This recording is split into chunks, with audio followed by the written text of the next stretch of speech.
Hello everyone शांति पाठशाला को मु आपण मानंकु एक नूतन वीडियो को स्वागत जनाउछि। एही वीडियो रे आमे भारतीय नारी जागरण बा वुमेन एम्पावरमेंट विषय रे आलोचना करिबा। वीडियोटी को आरंभ करिबा पूर्वरु चैनल को सब्सक्राइब करि दियंतु एवं पाखरे थिबा बेल आइकन टी को प्रेस कर दियंतु। चलंतु आरंभ करिबा।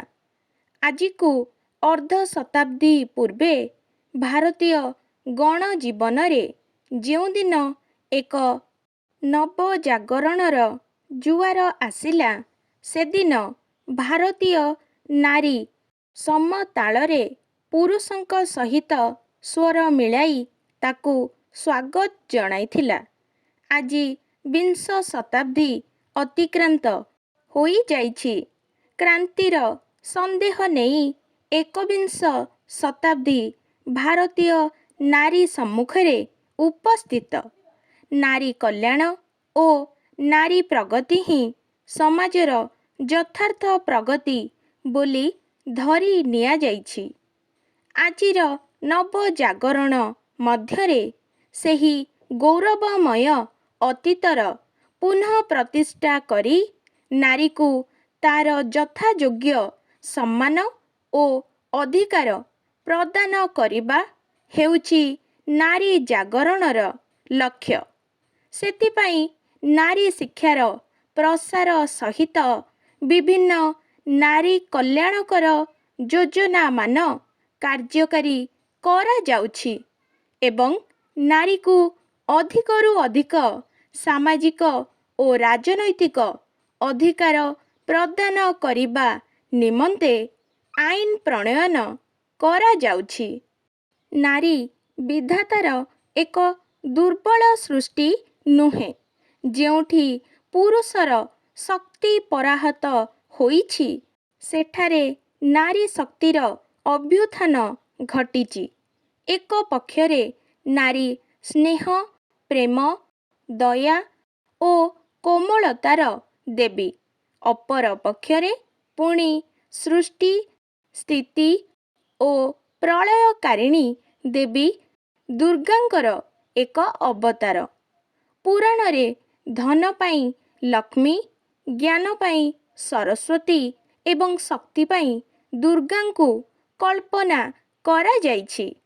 अन्याय विरोधरे निजर स्वर उत्तोलन करी मातृभूमि निमंते निर्भीक भावरे संगीन आगरे छाती पताइबाकू से केबे पश्चात्पद होई नाही। विगत स्वाधीनता संग्राम रे झांसी राणी लक्ष्मीबाईंकर अपूर्व धैर्य शक्ति और साहसर पराकाष्ठा इतिहास पृष्ठारे स्मरणीय होई रहिछि। सरोजिनी नायडू, कस्तूरबा गांधी, कमला देवी चट्टोपाध्याय, अरुणा असफ अली, राजकुमारी अमृत काउत, विजयलक्ष्मी पंडित और पद्मजा नायडू प्रभृति महियसी नारी मानंकर अवदान को केही अस्वीकार करि पारिबे नाही। ओडिशार नारी मानंक मध्यरे रमादेवी, सारला देवी, मालती चौधुरी प्रभृतिंकर अवदान कौनसी गुणरे ऊणा नुहे। स्वर्गीया इंदिरा गांधी भारतर प्रधानमंत्री भावरे विश्वर राजनीतिक इतिहास रे एक आलोड़न सृष्टि करिथिले। वैदिक जुगरे सामाजिक इतिहासरू जना जाए जे नारी केवल पुरुषर सहधर्मिणी नथिले, से सहकर्मी मध्य थिले।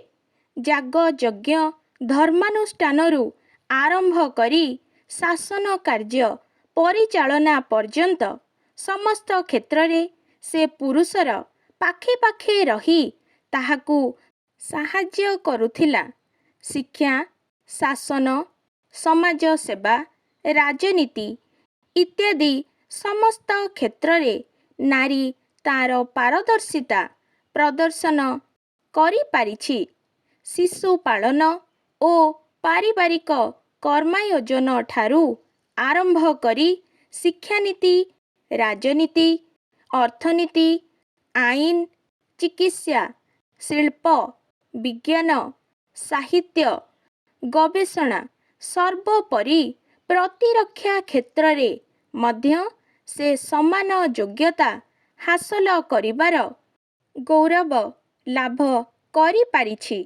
ରନ୍ଧନଶାଳାର କୂପମଣ୍ଡୁକତା ମଧ୍ୟରେ ଆବଦ୍ଧ ଥାଇ ପୁରୁଷର କେବଳ ଏକ ଆଜ୍ଞାବାହିକା ଭାବରେ କାର୍ଯ୍ୟ କରିବାର ବେଳ ଚାଲିଯାଇଛି। ଆପଣାର ପ୍ରଜ୍ଞା ଓ ପାରଦର୍ଶିତା ବଳରେ ସେ ଆଜି ସ୍ୱୟଂ ସମ୍ପୂର୍ଣ୍ଣ ଓ ପୁରୁଷର ସମକକ୍ଷା। ନାରୀ ଶିକ୍ଷାର ଯେତିକି ପ୍ରସାର ଘଟୁଛି ସେତିକି ପରିମାଣରେ ଯୌତୁକ ନିର୍ଯାତନା, ଧର୍ଷଣ ଓ ହତ୍ୟା ଭଳି ଜଘନ୍ୟ ଅପରାଧ ବୃଦ୍ଧି ପାଇବାରେ ଲାଗିଛି। ନାରୀ ଏକ ଭୋଗ୍ୟ ସାମଗ୍ରୀ ଭାବେ ବିବେଚିତ ହୋଇଛି।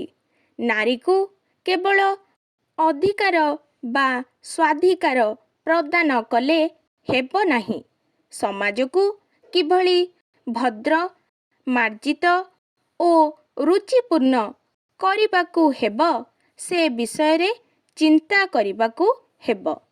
ନାରୀ ହେଉଛି ଜାୟା, ନାରୀ ହେଉଛି ଜନନୀ, ଭଗିନୀ।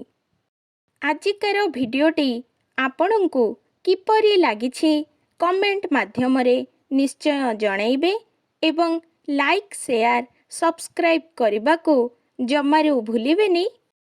ଧନ୍ୟବାଦ।